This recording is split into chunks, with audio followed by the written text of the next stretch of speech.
yang merasa kehilangan uangnya, silakan datang ke ruang pelajaran. Selamat siang teman-teman semua, guru-guru hebat. Terima kasih atas waktunya pada kesempatan kali ini. Dari kesibukan rekan-rekan guru semua bersedia hadir dalam diseminasi calon guru penggerak di modul 1.4 di budaya positif di sekolah. Pertama-tama izinkan saya memperkenalkan diri dulu. Nama saya Ketut Dedik Sumarena. Jadi saya ini adalah calon guru penggerak angkatan 11. Itu jadi untuk unit organisasi di SMA Negeri 1 Jayapura. Nah, pada hari ini saya melakukan SUM atau diseminasi calon guru penggerak itu pada hari tanggal Jumat tanggal 23 Agustus 2024 hari ini. Jadi saya mengucapkan terima kasih banyak ini untuk rekan-rekan guru semua yang sudah bersedia ikut dalam kegiatan diseminasi ini. Jadi pentingnya kolaborasi sebentar pada saat pelaksanaan. Saya harapkan untuk bisa memberikan sumbangsih yang baik, kemudian bagaimana pendapat umpan baliknya dalam kegiatan hari ini. Nah, tanpa buang-buang waktu yang banyak, jadi saya akan lanjutkan langsung untuk kegiatan kali ini. Nah, jadi aturan ataupun konsideran hari ini yang kita akan sepakati yaitu yang pertama yaitu bangun suasana yang positif dan kolaboratif. Jadi pada kesempatan kali ini bagaimana kita melakukan sebuah kolaborasi atau aktivitas yang bisa membangun suasana yang positif dan kolaborasi yang baik pada hari ini. Kemudian tumbuhkan rasa empati. Tentunya kita sebagai seorang guru harus memiliki rasa empati yang baik pada tentunya kepada teman ataupun rekan sejawat ataupun di lingkungan di kelas dengan siswanya sendiri atau muridnya. Kemudian satu berbicara, yang lain mendengarkan. Ini juga sudah harus kita lakukan. Jadi kemudian pada saat penyampaian materi, catat bila diperlukan, kemudian sampaikan pendapat sesuai giliran, kemudian yang terakhir yaitu yang terjadi di sini akan tertinggal di sini, karena sistemnya juga akan merekod hal tersebut. Nah, kemudian kali ini mari kita berpendapat. Jadi saya minta kepada satu atau dua orang rekan guru bisa berpendapat mengenai yang pertama, kedua, dan ketiga. Bisa saja boleh dijawab sekaligus, kemudian boleh satu argumen yang pertama boleh dijawab, kemudian argumen yang kedua oleh teman yang lain. Yang pertama yaitu hukuman dapat mendisiplinkan anak. Nah, itu argumen yang pertama. Kemudian pemberian hukuman dengan hal positif seperti membaca atau membersihkan sekolah dapat meningkatkan disiplin anak. Kemudian yang ketiga yaitu memberi penghargaan dapat meningkatkan motivasi belajar anak. Mungkin Bapak Ibu ada yang ingin berpendapat atau menyampaikan argumennya, silakan. Saya berikan waktu. Mungkin dengan raise hand, silakan.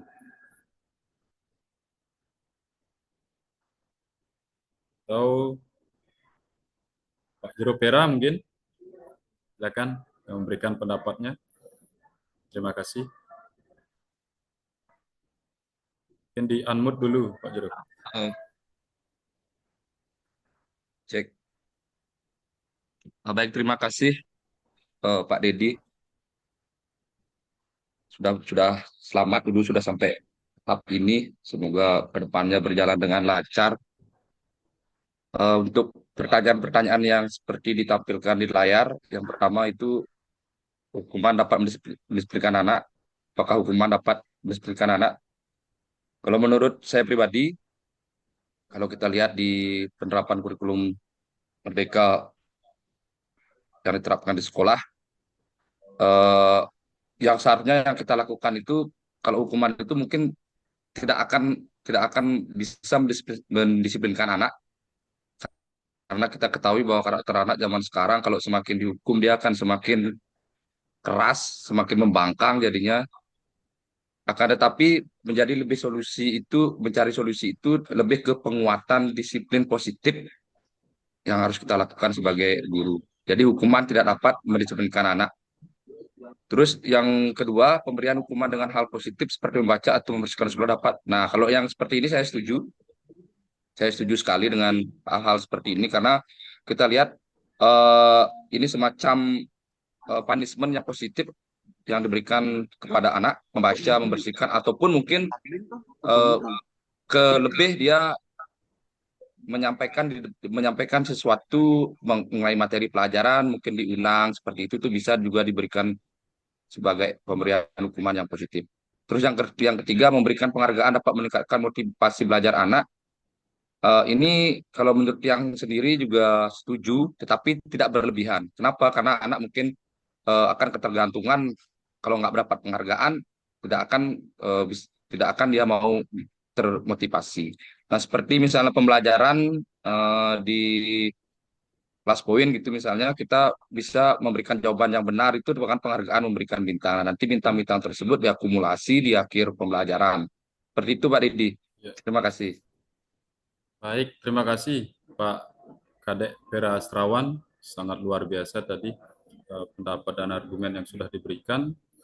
Jadi menurut Pak Kadek itu yang pertama itu mungkin kurang tepat untuk kita laksanakan di sekolah, kemudian untuk yang kedua dan ketiga itu pemberian hukuman dan hal positif ini akan memberikan nilai positif juga untuk peserta didik ke depan. Terima kasih Pak Kadek atas argumennya. Mungkin Bu Linda bisa memberikan pendapat sedikit mengenai tentang ketiga argumen yang atau pendapat yang dijelaskan ini. Oke, waktu saya berikan, terima kasih. Baik, terima kasih Pak Dedi atas waktu yang diberikan kepada Tiang selaku guru BK. Jadi menanggapi dari 3 pertanyaan yang menentukan jawaban setuju dan tidak setuju ini, saya hampir senada dengan yang disampaikan oleh Pak Jurvera tadi.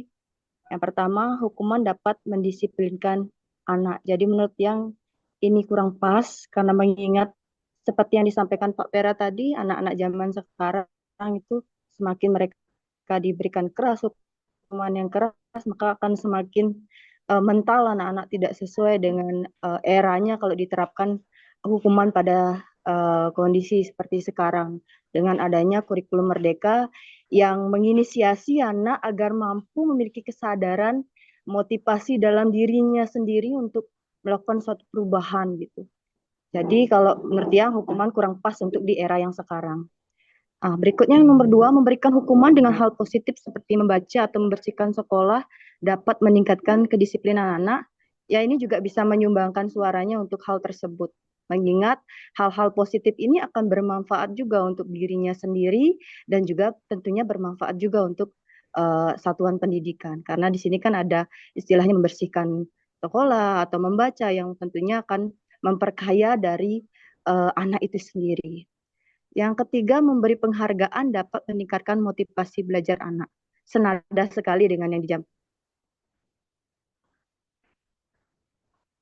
disampaikan Pak Jarod secara berlebihan.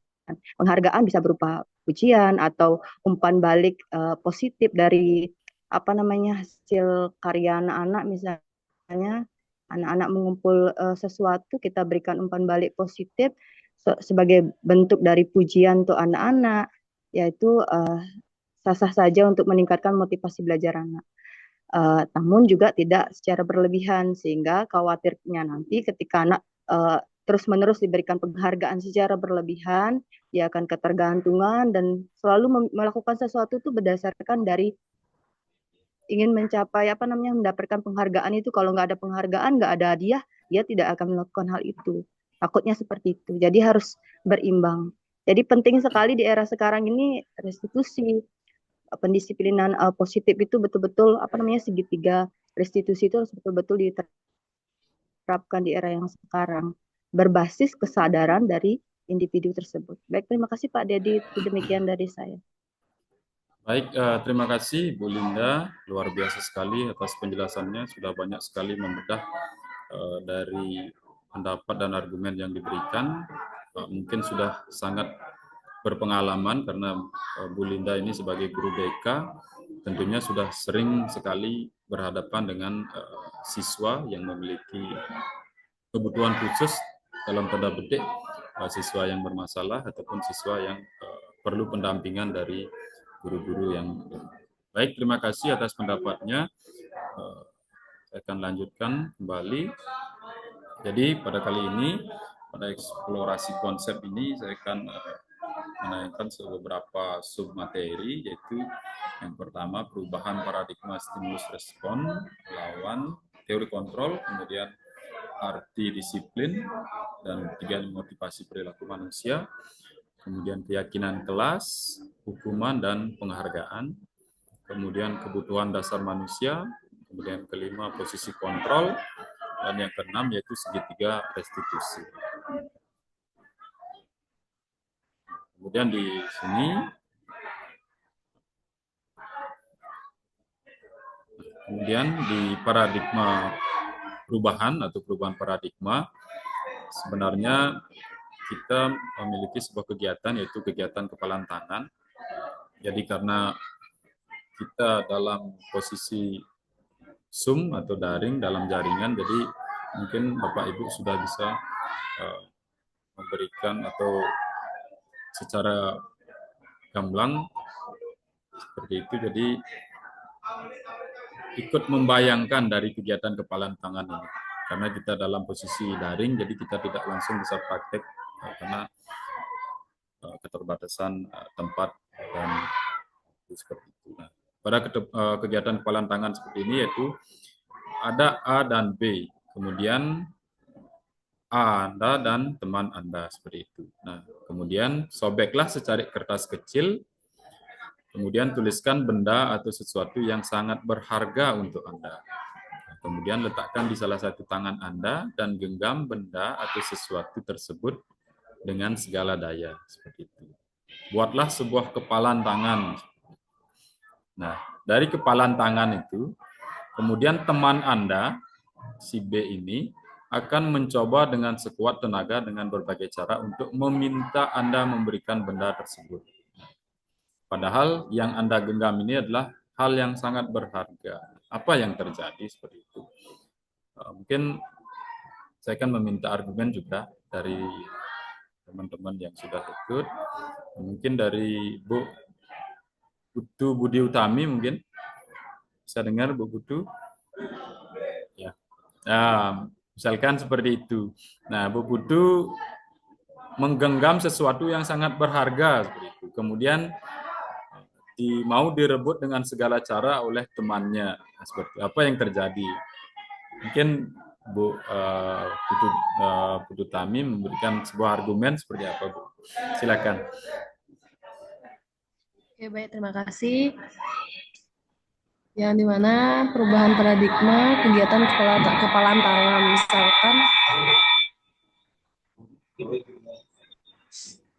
misalkan apa yang saya genggam terus ingin direbut oleh seseorang itu yang sangat berharga, mungkin itu sangat sulit akan saya berikan karena itu namanya juga berharga. Dan akan mencoba dengan sekuat tenaga dengan berbagai cara untuk meminta untuk tidak memberikan apa yang saya genggam, yaitu yang berharga tersebut. Baik, Bu Putu, terima kasih. Luar biasa sekali. Nah, jadi tentunya kalau kita simpulkan bahwa sebenarnya kalau kita hubungkan ke peserta didik atau murid kita di kelas atau di sekolah, tentunya peserta didik itu memiliki minat dan bakat yang berbeda-beda seperti itu. Kemudian hubungannya dengan kegiatan kepalan tangan ini adalah bagaimana kalau kita bisa menuntun atau memberikan pendampingan yang baik kepada peserta didik, kemudian kepada murid tentunya, bagaimana kita mengasah dari minat dan bakat itu tersebut. Nah, karena masing-masing peserta didik itu kan memiliki minat dan bakat ataupun keistimewaan yang berbeda. Jadi tidak mudah untuk kita mengambil ataupun mengasahnya. Nah, untuk itu perlu dengan pendekatan dan pendekatan yang sangat baik untuk bisa memberikan motivasi ataupun perilaku yang baik untuk kedepannya kepada peserta didik itu sendiri. Nah, kemudian perubahan paradigma teori kontrol atau miskonsepsi ilusi kontrol ini. Jadi yang pertama ilusi guru mengontrol murid, kemudian ilusi bahwa kritik dan membuat orang merasa bersalah dapat menguatkan karakter. Kemudian ilusi bahwa semua penguatan positif efektif dan bermanfaat. Kemudian ilusi bahwa orang dewasa memiliki hak untuk memaksa. Itulah perubahan paradigma teori kontrol atau ilusi kontrol yang harus kita pahami bersama sebagai seorang pendidik ataupun seorang guru tentunya. Kemudian selanjutnya adalah teori kontrol yang disajikan oleh Dr. William Glasser ini menjelaskan bahwa ilusi guru mengontrol murid itu pada dasarnya kita dapat memaksa murid untuk berbuat sesuatu, semua pelaku memiliki tujuan. Nah, bahkan terhadap perilaku yang tidak disukai. Kemudian yang kedua yaitu ilusi bahwa semua penguatan positif efektif dan bermanfaat. Murid tersebut menjadi tergantung pada pendapat sang guru untuk berusaha. Kemudian ilusi bahwa kritik dan membuat orang merasa bersalah dapat menguatkan karakter. Jadi mengontrol murid menuju pada integritas gagal. Mereka belajar untuk merasa buruk tentang diri mereka, serta mengembangkan dialog diri yang negatif. Dan yang terakhir yaitu ilusi bahwa orang dewasa memiliki hak untuk memaksa, perilaku memaksa tidak akan efektif untuk jangka waktu panjang. Dan sebuah hubungan permusuhan akan terbentuk seperti itu. Kemudian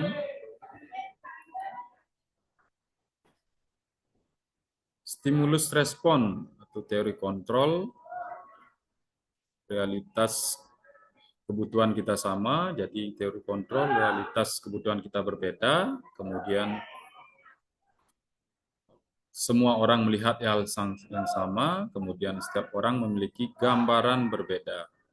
Kemudian stimulus respon yang lain, kita mencoba mengubah orang agar berpandangan sama dengan kita, kemudian perilaku buruk dengan sebagai sesuatu kesalahan, kemudian orang lain bisa mengontrol saya, kemudian saya bisa mengontrol orang lain, dan yang terakhir itu model berpikir menang atau kalah.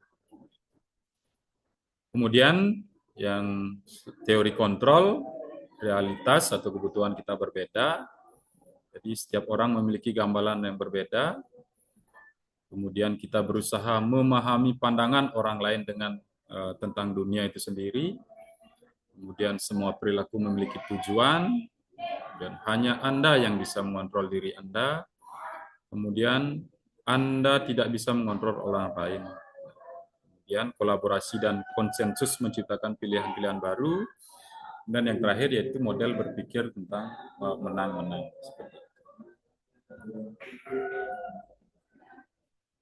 Nah, untuk selanjutnya yaitu saya akan memberikan materi atau penjelasan tentang disiplin positif dan nilai-nilai kebajikan. Nah, apa sih makna dari disiplin itu? Karena kita kan seringkali mendengungkan untuk peserta didik, ke murid-murid kita, baik di kelas ataupun di sekolah, tentang disiplin, disiplin seperti itu setiap hari kepada siswa. Kamu belum disiplin, kamu belum disiplin seperti itu. Nah, apa sih makna dari disiplin itu sebenarnya? Nah, tentunya disiplin itu adalah berasal dari bahasa Latin atau dalam arti kata disiplina yang artinya adalah belajar. Nah, dalam budaya kita, kita disiplin dimaknai menjadi sesuatu yang dilakukan seseorang pada orang lain untuk mendapatkan kepatuhan. Seperti itu. Kecenderungan umum adalah menghubungkan kata disiplin dengan ketidaknyamanan, bukan dengan apa yang kita hargai atau pencapaian suatu tujuan mulia. Nah, disiplin sebagai bentuk kontrol diri agar dapat mencapai suatu tujuan mulia mengacu pada nilai-nilai kebajikan atau virtues yang universal atau kesadaran melakukan sesuatu tanpa sogokan, ancaman, atau hukuman. Nah, inilah yang harus kita pahami bersama bahwa dalam menerapkan sebuah kedisiplinan pada siswa atau murid-murid di sekolah, tentunya kita harus mengetahui bahwa disiplin itu tidak harus memberikan hal yang ketidaknyamanan kepada orang lain atau ke murid kita sendiri. Kita harus memiliki poin-poin, yaitu kita harus menghargai, kemudian memberikan rasa nyaman seperti itu dalam melakukan kegiatan indisipliner di sekolah untuk siswa kita.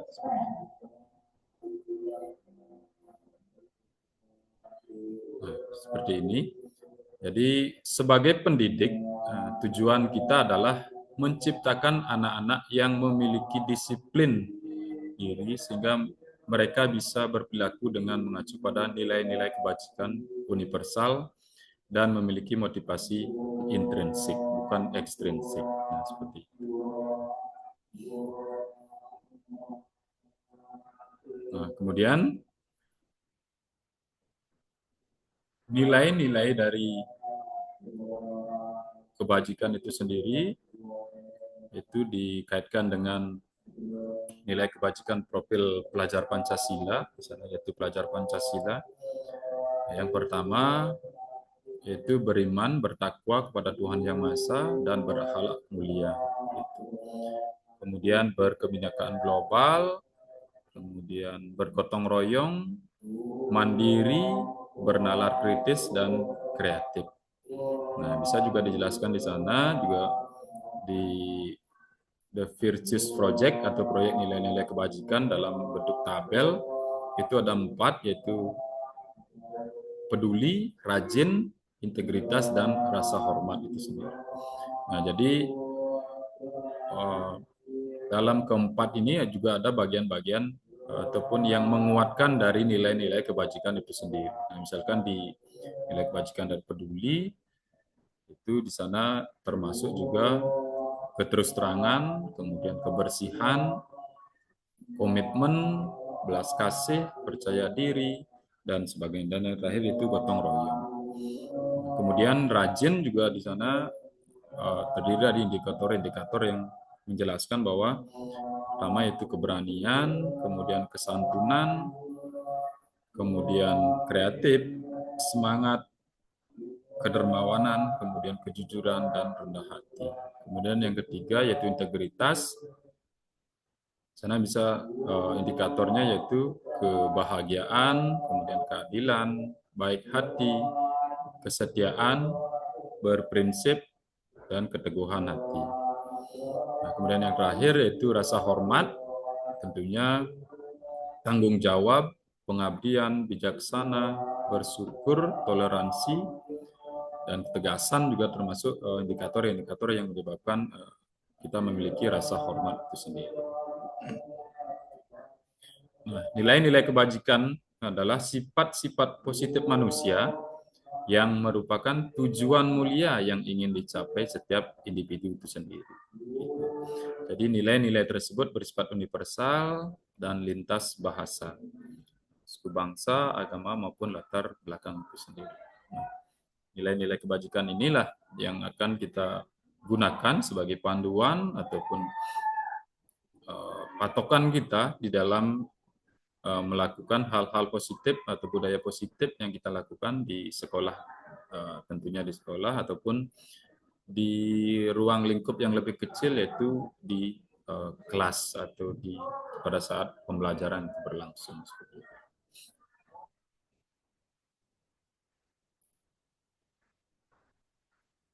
Nah, kemudian teori motivasi, yakni jadi di sini juga ada sedikit argumen yang harus Bapak Ibu berikan komentar seperti itu. Jadi pernahkah Anda melakukan sesuatu untuk mendapat senyuman dari orang lain, untuk mendapatkan hadiah seperti itu, atau untuk mendapatkan uang? Apabila kira-kira alasan untuk melakukan sesuatu. Nah, mungkin yang minta bantuan Bu Linda mungkin bisa memberikan argumennya, silakan, dari permasalahan ini atau argumen dari kegiatan. Silakan.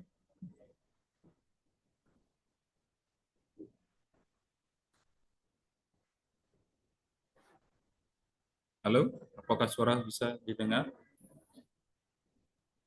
Ya, Linda, terdengar, silakan. terdengar. Silakan.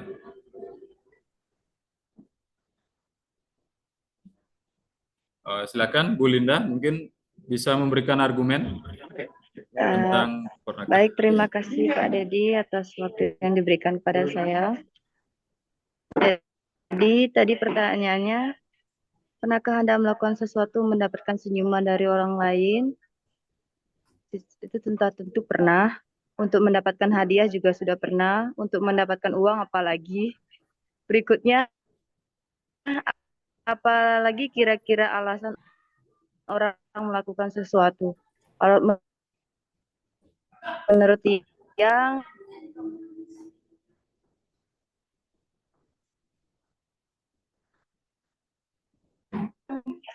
yang pertama mungkin alasan seseorang melakukan sesuatu yaitu sedang. Baik, terima kasih Bapak Ibu. Mohon maaf karena tadi ada kesalahan teknis, jadi mungkin Bu Linda bisa dilanjutkan untuk argumennya tadi atau pendapatnya. Bisa didengar suara saya, Bu Linda? Baik, Pak Dedi, terima kasih atas waktu yang diberikan kepada saya terkait pertanyaan. Yang pertama, pernahkah Anda melakukan sesuatu untuk mendapatkan senyuman dari orang lain? Itu pernah saya lakukan. Untuk mendapatkan hadiah juga pernah dilakukan.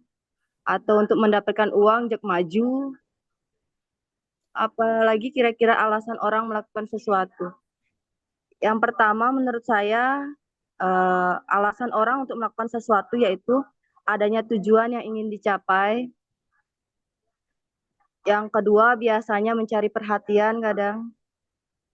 Yang ketiga, yaitu untuk menambah pengetahuan atau untuk menambahkan pengalaman.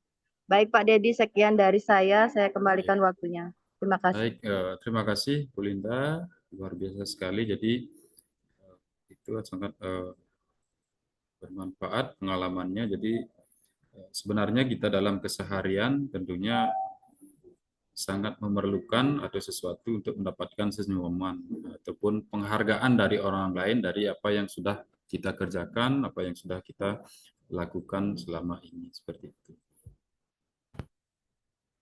Nah, baik, jadi motivasi perilaku manusia itu sebenarnya ada 3, yaitu menurut Dian Gosson itu sendiri, yaitu 3 motivasi perilaku manusia. Itu yang pertama, motivasi dari eksternal, yaitu untuk menghindari ketidaknyamanan atau hukuman. Nah, maksudnya adalah apa yang akan terjadi apabila saya tidak melakukan hal tersebut. Itu. Kemudian yang kedua, untuk mendapatkan imbalan dari orang lain atau institusi itu sendiri. Kemudian yang terakhir, yaitu yang ketiga, yaitu untuk menghargai diri sendiri atau menjadi insan sesuai dengan harapan kita masing-masing. Nah, maksudnya di sana adalah Saya akan menjadi orang yang seperti apa bila saya melakukan kegiatan hal tersebut. Itulah motivasi-motivasi sebuah perilaku manusia yang bisa kita lihat di kehidupan sehari-hari. Nah, kalau kita hubungkan dengan motivasi dari peserta didik, tentunya kita harus menerapkan dari motivasi Dian Goosen itu sendiri. Nah, kemudian keyakinan kelas, hukuman, dan penghargaan. Kali ini saya akan bahas. Nah, jadi mengapa keyakinan, mengapa tidak peraturan kelas saja. Nah, jadi keyakinan akan memotivasi secara intrinsik atau dalam diri kita sendiri, itu di dalam diri kita sendiri, sehingga orang akan lebih tergerak untuk menjalani keyakinannya daripada hanya sekedar mengikuti serangkaian peraturan itu sendiri. Nah, jadi saya ibaratkan kalau misalkan saya sebagai guru informatika, saya membuat sebuah keyakinan kelas, tetapi tidak membuat peraturan kelas, yaitu maksudnya adalah kalau kita membuat sebuah keyakinan kelas, jadi argumen ataupun pendapat-pendapat dari peserta didik di kelas itu akan kita kumpulkan seperti itu. Jadi ada timbal balik antara guru dan peserta didik. Jadi peserta didik memberikan masukan-masukan tentang keyakinan kelas yang bisa digunakan dalam proses pembelajaran, misalkan dalam 1 semester atau dalam 1 tahun seperti itu. Kemudian akan dijadikan sebuah keyakinan kelas yang sebagai patokan ataupun hal-hal yang harus diikuti dan diterapkan dalam kegiatan pembelajaran informatika itu sendiri. Nah, kalau peraturan saja itu mungkin satu arah dia posisinya. Jadi mungkin guru saja yang membuat peraturan, tetapi tidak memberikan masukan-masukan yang diberikan oleh peserta didik itu sendiri, seperti itu. Nah, itulah pentingnya keyakinan, bukan dari peraturan saja yang kita terapkan di dalam kelas itu sendiri.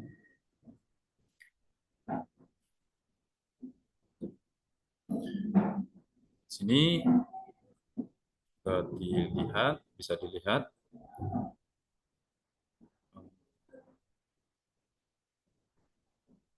Mengapa kita mematuhi peraturan mengenakan helm saat mengendarai sepeda motor di jalan?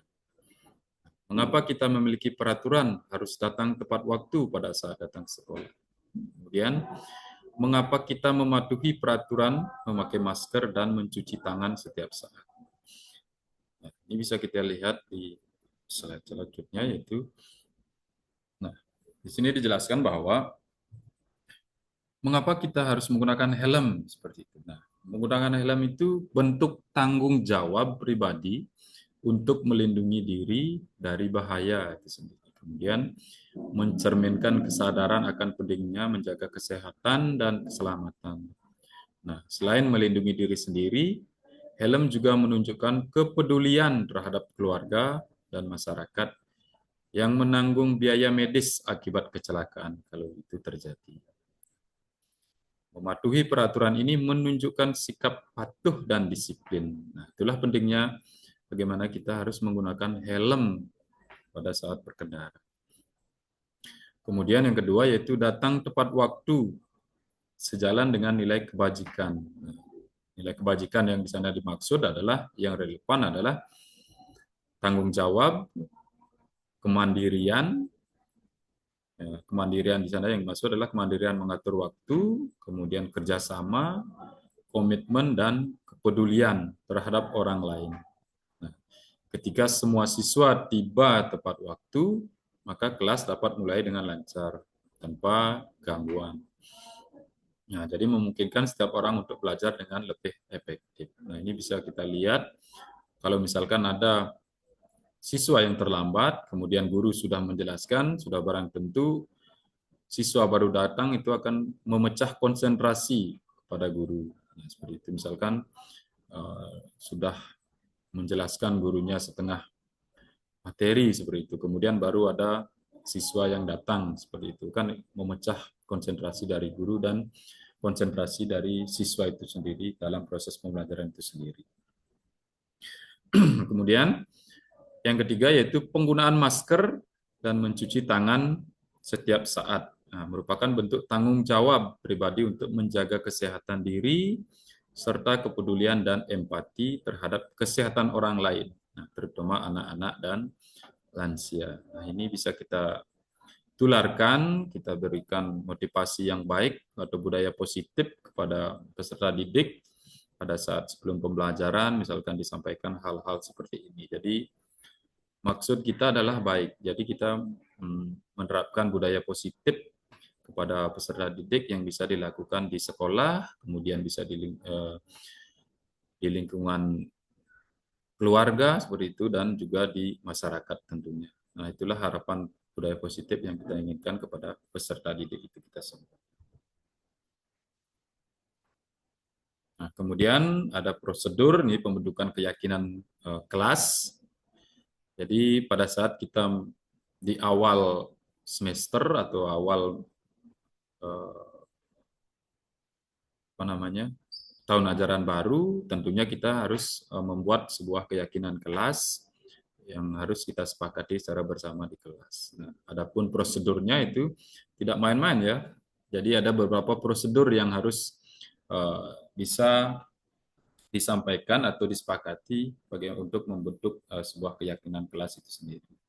Nah, yang pertama yaitu warga sekolah atau murid-murid bercurah pendapat tentang peraturan yang perlu disepakati di kelas.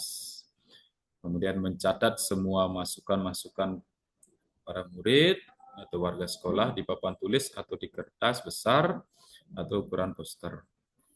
Kemudian susunlah keyakinan kelas dengan mengganti kalimat-kalimat dalam bentuk negatif menjadi positif. Nah, contohnya adalah jangan berlari di kelas atau koridor. Nah, jadi bentuk kalimat positif yang bisa dibentuk di keyakinan kelasnya yaitu berjalanlah di kelas atau koridor seperti itu.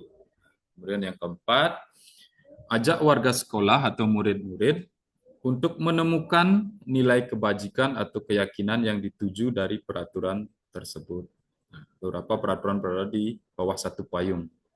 Nah, yaitu keyakinan yang sama, maka keyakinan inilah yang dimasukkan dalam daftar untuk disepakati. Seperti itu. Kemudian tinjau ulang keyakinan sekolah atau kelas secara bersama-sama.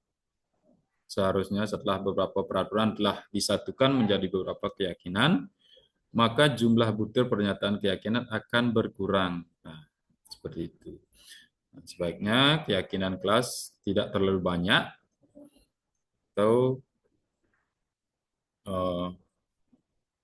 peraturan atau keyakinan kelas itu yang sudah selesai dibuat itu dipersilakan untuk meninjau ulang dan menyetujuinya dengan menandatangani keyakinan kelas itu sendiri. Nah, termasuk guru dan semua murid itu kalau keyakinan kelas di dalam kelas yang dilakukan. Nah, yang terakhir yang ketujuh yaitu keyakinan kelas selanjutnya bisa diletakkan di dinding kelas di tempat yang mudah dilihat semua warga kelas itu sendiri. Nah, tujuannya adalah setiap siswa masuk ke kelas ataupun semua warga kelas di sana pada saat melakukan pembelajaran ingat dengan keyakinan kelas yang sudah disepakati bersama. Jadi dalam proses pembelajaran itu sendiri harusnya mengikuti rambu-rambu atau keyakinan kelas yang sudah disepakati secara bersama. Seperti itu. Nah, di sini ditampilkan juga nilai kebajikan atau keyakinan sekolah atau kelas pada peraturan-peraturan tertentu. Itu selalu kembalikan buku ke tempatnya, itu merupakan keyakinan yang kelas yang termasuk tanggung jawab di sana. Kemudian dilarang mengganggu orang lain, berarti keyakinan kelasnya itu menghormati orang lain. Kemudian hadir di sekolah 15 menit sebelum pembelajaran dimulai, itu menghormati orang lain atau berkomitmen. Kemudian dilarang melakukan kekerasan, keyakinan kelasnya yaitu keselamatan menghormati orang lain. Kemudian dilarang menggunakan narkoba. Nah, di sana keyakinan kelasnya yang dimaksud adalah kesehatan. Kemudian bergantian atau menunggu giliran itu menghormati orang lain atau bersabar. Kemudian gunakan masker itu kesehatan atau keselamatan. Kemudian yang terakhir yaitu jangan berlari di kelas atau koridor, yaitu keselamatan atau keamanan.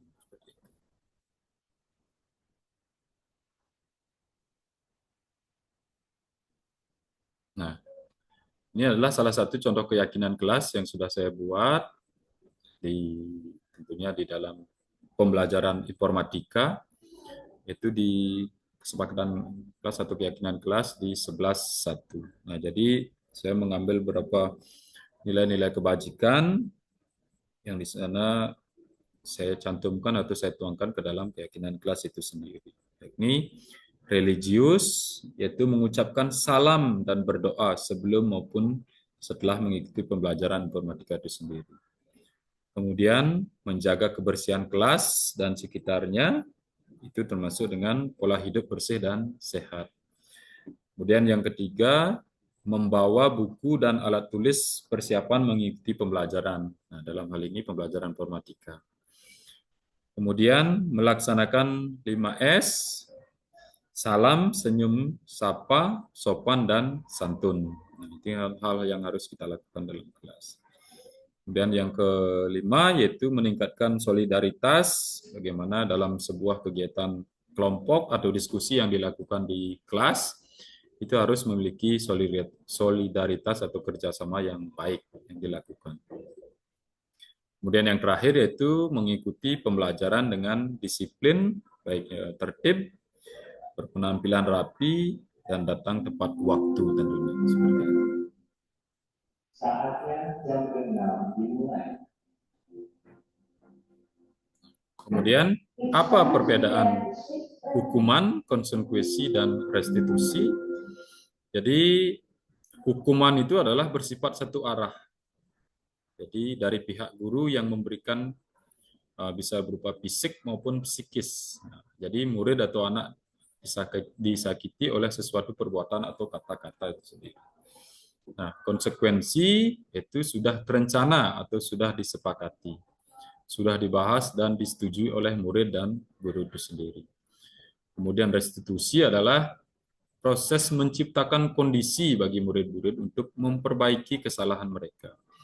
Nah, sehingga mereka bisa kembali pada kelompok mereka dengan karakter yang lebih kuat. Nah, ini dicetuskan oleh Gosen itu pada tahun 2004.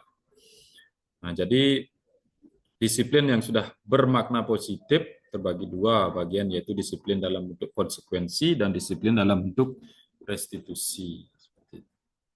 Nah, tentunya kita sebagai seorang pendidik di sekolah tentunya harus memikirkan dengan baik apakah hukuman atau konsekuensi ataupun restitusi yang harus kita jalankan di pendidikan. Nah, dalam hal ini tentunya kita harus memberikan budaya positif tentunya, yaitu memberikan restitusi pada siswa apabila memiliki perlakuan atau kelakuan yang indisipliner seperti itu. Nah, kemudian di sini juga dijelaskan bahwa perbedaan hukuman dan sanksi atau konsekuensi. Jadi kalau hukuman itu indikatornya itu sesuatu yang menyakitkan harus terjadi. Seperti itu. Kemudian kalau sanksi atau konsekuensi, sesuatu harus terjadi. Kemudian kalau hukuman membuat anak sakit, yaitu fisik maupun hatinya atau psikisnya untuk jangka waktu yang lama. Kemudian anak membenci kedisiplinan, kemudian banyak paksaan di sana, kemudian untuk konsep diri yang buruk. Nah, kemudian kalau sanksi konsekuensi itu indikatornya anak menghargai disiplin, kemudian stimulus tanggapan, kemudian konsep diri yang baik, itu kemudian anak belajar untuk mematuhi peraturan. Seperti itu. Itulah perbedaan dari hukuman dan sanksi atau konsekuensi yang bisa kita pahami bersama. Nah, di sini juga diberikan sebuah contoh. Jadi tindakan-tindakan guru yang bisa termasuk sebagai hukuman atau sanksi atau konsekuensi itu sendiri. Di sini yang pertama yaitu mencatat 100 kali di dalam buku kalimat, saya tidak akan terlambat lagi karena terlambat di sekolah. Nah, ini adalah merupakan sebuah hukuman. Nah, seperti itu. Jadi indikasinya itu tidak satu jalur seperti itu. Nah, jadi padahal dia terlambat, tetapi disuruh mencatat 100 kali di dalam buku kalimat. Seperti itu. Kemudian lari mengelilingi lapangan basket 2 kali karena terlambat hadir di sekolah. Ini juga hukuman namanya. Beda halnya kalau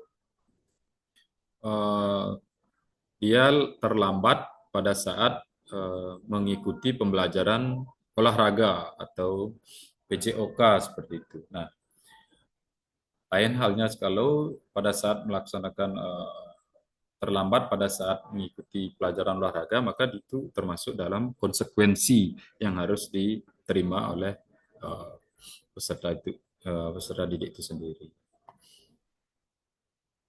Kemudian itu bisa dilihat, kemudian bisa dibaca juga, yaitu ini yang terakhir kan, lari mengelilingi lapangan basket 2 kali karena terlambat 10 menit untuk pelajaran PJOK. Nah, ini kan konsekuensi termasuk, karena satu jalur seperti itu, alurnya sama, jadi dia masih dalam koridor yang olahraga seperti itu, padahal dia diberikan konsekuensi lari 2 kali karena terlambat seperti itu, dan itu masih termasuk ke pembelajaran di PJOK, jadi masih dalam jalur yang sama seperti itu, sehingga masuk ke konsekuensi. Beda halnya dengan yang ini, yaitu lari mengelilingi lapangan basket karena terlambat hadir di sekolah. Nah, itu tidak sejalan. Jadi itu merupakan sebuah hukuman seperti itu.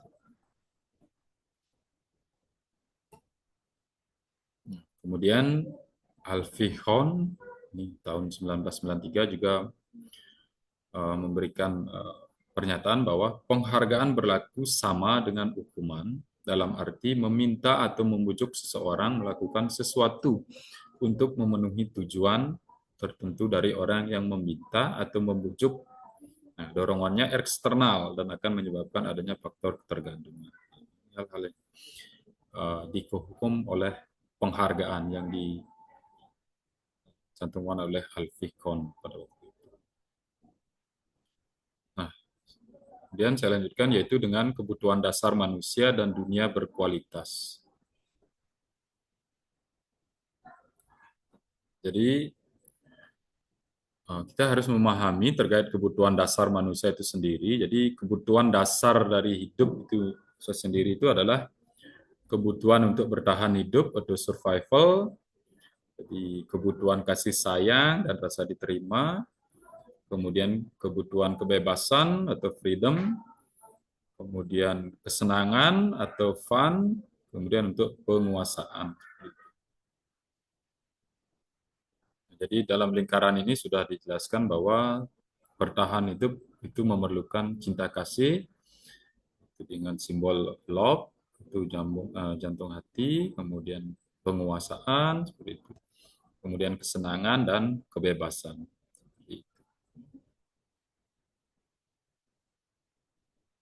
Kemudian akan lanjutkan dengan restitusi atau 5 posisi kontrol. Nah, jadi 5 posisi kontrol guru itu ada 5 ya. Jadi mungkin harus Bapak Ibu guru hebat semua harus memahami juga seperti apa sih 5 posisi kontrol guru itu yang bisa kita laksanakan, atau kita sebagai seorang guru memiliki panduan seperti itu untuk menjadi seorang guru yang baik di sekolah. Seperti itu. Yang pertama, penghukum. Seorang penghukum ini bisa menggunakan hukuman fisik maupun verbal, tidak peduli alasan dan penyebab siswa itu sendiri. Kemudian, pembuat orang merasa bersalah. Nah, pada posisi ini, guru biasanya membuat suara yang lembut dan menggunakan kata-kata yang mengena di hati murid agar mereka merasa bersalah. Kemudian yang ketiga, posisi kontrol sebagai teman. Jadi pada posisi ini guru tidak akan menyakiti murid, namun tetap mengontrol murid melalui persuasi. Kemudian sebagai pemantau, pada posisi ini guru mengawasi tindakan siswa dan memberikan konsekuensi atas apa yang dilakukan siswa itu sendiri. Kemudian yang kelima adalah pada posisi ini guru merupakan mentor dari siswa yang bertugas membantu mengarahkan siswa untuk memperbaiki kesalahan dan mencari solusi dengan menggunakan pendekatan segitiga restitusi itu sendiri. Nah, tentunya harapan kita sebagai seorang guru tentunya adalah kita bisa menempatkan posisi kontrol guru sebagai seorang manajer ya.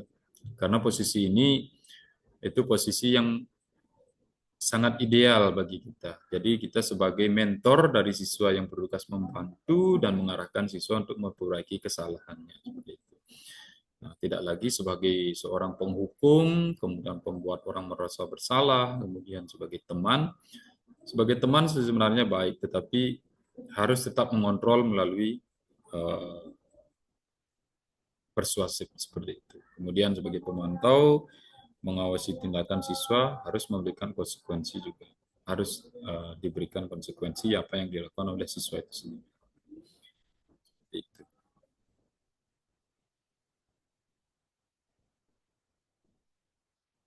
Nah, kemudian pernyataan-pernyataan berikut bisa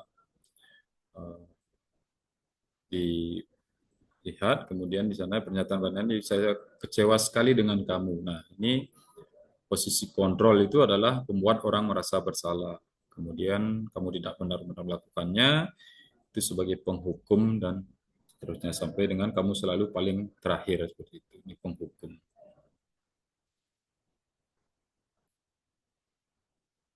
Oke, kemudian lanjutkan. Nah, ini bisa dijelaskan di posisi kontrol seorang guru sebagai penghukum, jadi memiliki nada suara tinggi, kemudian bahasa tubuh mata melotot, dan jari menunjuk-nunjuk menghardik seperti itu. Nah, akibatnya adalah kemungkinan murid akan marah dan mendendam atau bersifat agresif. Seperti itu. Nah, bisa jadi sesudah kembali duduk, murid tersebut akan mencoret-coret bukunya. Nah, seperti itu. Ini adalah posisi kontrol penghukum oleh guru dan akibatnya. Nah, kemudian pembuat orang lain merasa bersalah. Nada suara memelas, halus, sedih. Nah, bahasa tubuhnya merapat pada anak dan lesu. Nah, contohnya adalah adik kamu ini, bagaimana ya? Kamu sudah berjanji dengan ibu tidak akan terlambat lagi. Nah, murid akan merasa bersalah, kemudian merasa bersalah dan mengecewakan ibu atau bapak gurunya seperti itu. Nah, kemudian yang ketiga yaitu teman, sebagai kontrol posisi guru sebagai teman. Nada suara ramah, kemudian akrab, dan bercanda. Nah, bahasa tubuh yang diberikan yaitu merapat pada murid, mata, dan senyum jenaka. Itu. Kemudian akibatnya adalah murid akan merasa senang dan akrab dengan guru. Nah, ini termasuk dampak yang positif. Hanya saja di sisi negatifnya mungkin menjadi tergantung pada guru tersebut. Nah, bila ada masalah seperti itu.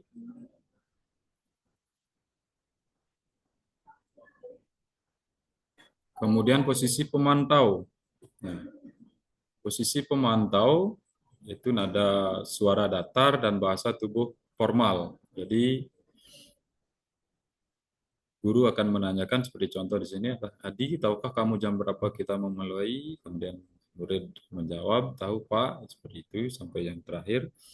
Jadi akibatnya adalah murid memahami sanksi yang harus dijalankan karena telah melanggar salah satu peraturan sekolah. Seperti itu. Guru tidak menunjukkan sesuatu yang emosi yang berlebihan. Kemudian posisi manajer, jadi nada suara tulus, bahasa tubuh tidak kaku, dan mendekat kepada murid sendiri.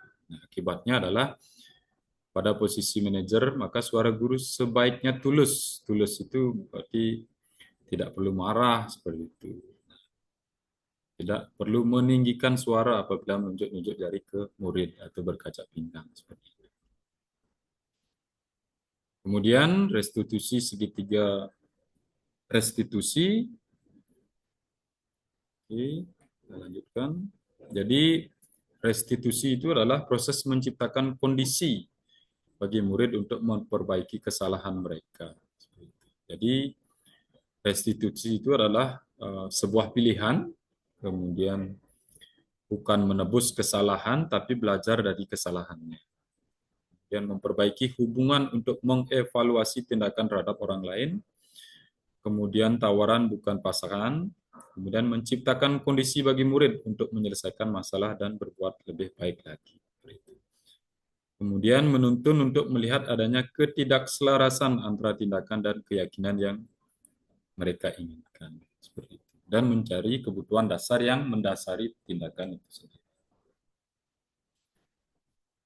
Nah, kemudian untuk penerapan segitiga restitusi, jadi segitiga restitusi itu adalah proses menciptakan kondisi bagi murid untuk memperbaiki kesalahan, mencari solusi, dan menyadari apa yang telah mereka lakukan.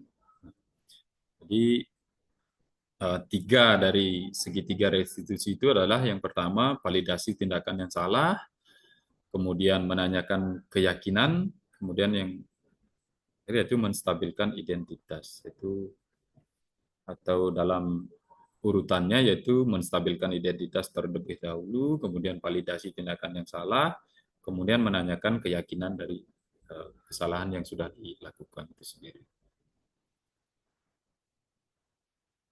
Oke, nah menstabilkan identitas yaitu membuat anak yang merasa gagal karena berbuat salah menjadi positif terhadap dirinya. Nah, contoh dari guru yang menstabilkan identitas untuk anak-anaknya yaitu guru berkata, berbuat salah itu hal yang manusiawi, tidak ada manusia yang sempurna. Bapak Ibu juga pernah membuat salah. Seperti itu adalah proses menstabilkan identitas. Kemudian validasi tindakan yang salah. Contohnya yaitu guru harus berkata seperti ini. Kamu pasti punya alasan mengapa melakukan kesalahan tersebut.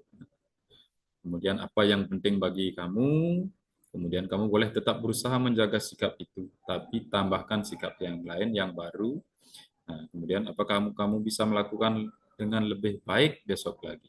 Hal-hal itu bisa Bapak Ibu gunakan atau pilihan kata yang bisa Bapak Ibu gunakan untuk validasi tindakan yang salah sendiri.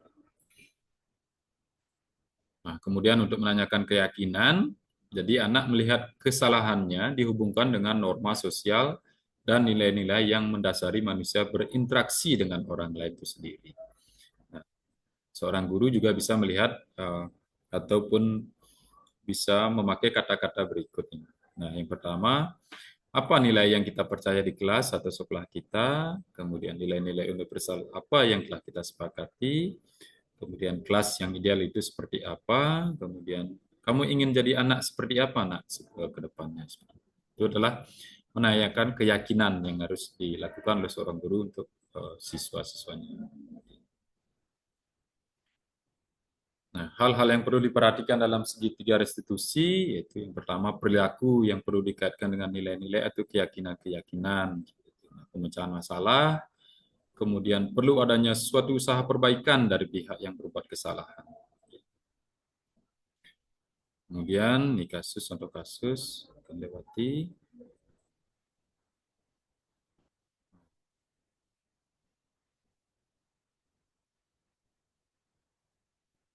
Analisis yang mungkin nanti kita akan bagikan PPT-nya ke Bapak. Jadi kesimpulannya adalah budaya positif akan menimbulkan rasa aman dan nyaman pada murid dalam proses pembelajaran itu sendiri. Kemudian budaya positif juga mampu mendorong murid untuk mampu berpikir, bertindak, dan menciptakan sebagai proses memerdekakan dirinya sehingga murid menjadi lebih mandiri serta bertanggung jawab. Nah, itulah kesimpulan dari apa yang sudah kita jelaskan tadi. Nah, untuk yang terakhir kalinya, jadi mungkin saya sendiri akan meminta umpan balik dari salah satu seorang guru, mungkin guru hebat, untuk memberikan umpan baliknya terkait dengan apa yang sudah kita presentasikan hari ini, kita kolaborasikan hari ini. mungkin saya akan meminta bantuan kepada Pak Kadek Pera Serawan untuk memberikan umpan baliknya untuk sebelum saya tutup untuk proses kegiatan hari ini. Kadek Pera, apakah bisa didengar suara saya? Iya. Oke, silakan. Pak Kadek. Oke, baik. Terima kasih Pak Dedi, penyampaian yang luar biasa. Yang pertama untuk umpan baliknya, apa hal yang menarik? Yang paling menarik ditemukan itu tentang penerapan disiplin positif, yaitu berupa perbedaan antara hukuman dan konsekuensi dan juga restitusi. Jadi itu yang mungkin hal yang menarik yang dapat saya temukan dari penyampaian dari Pak Dedi. Nah, untuk yang diketahui lebih lanjut adalah bagaimana penerapan atau implementasi atau contoh-contoh nyata terkait dengan perbedaan hukuman dan konsekuensi yang dijelaskan oleh tadi Pak Dedi. Seperti yang Pak Dedi bilang bahwa itu akan berupa hukuman jika misalnya siswa disuruh lari keliling lapangan karena terlambat sekolah itu sebagai hukuman, sedangkan konsekuensi jika itu berkaitan dengan PJOK. Nah, itu yang ingin saya lebih pahami atau lebih pelajari lebih dalam. Nah, apa peran guru dalam membuat budaya positif di kelas? Seperti yang disampaikan oleh Pak Dedi, ada beberapa peran dari guru itu sebagai manajer juga, ada beberapa yang disampaikan tadi. Jadi itu dalam membuat budaya positif di pengajar saja, tapi juga sebagai pendidik, sebagai manajer, sebagai motivator juga bisa dalam hal ini yang bisa dilakukan di kelas. Itu saja yang mungkin dapat saya sampaikan Pak Dedi. Terima kasih atas ilmunya, luar biasa sekali. Sekali lagi terima kasih. Baik, luar biasa sekali Pak Kadek Pera. Terima kasih atas umpan baliknya. Jadi terima kasih apa yang sudah disampaikan tadi oleh Pak Kadek Pera, berarti sudah memberikan gambaran. Jadi apa yang harus kita lakukan di sekolah sebagai seorang guru, bagaimana nilai-nilai yang harus kita berikan kepada peserta didik, yang harus kita sampaikan atau kita teladani untuk ke depan sebagai seorang guru. Nah, jadi akhir sebelum saya tutup ini ada sebuah kata. Jadi setiap kata yang kita ucapkan dan tindakan yang kita lakukan menciptakan budaya di sekolah. Mari kita jadikan budaya positif sebagai kompas yang membimbing setiap langkah kita di sekolah. Sehingga murid-murid kita tumbuh menjadi individu yang berkarakter kuat dan penuh semangat. Baiklah, Bapak Ibu, terima kasih atas perhatiannya. Jadi mohon maaf atas kekurangan ataupun kekurangan dari penyampaian dari saya sendiri. Apabila ada kekurangan dan mohon dimaafkan, dan terima kasih juga untuk waktunya karena sudah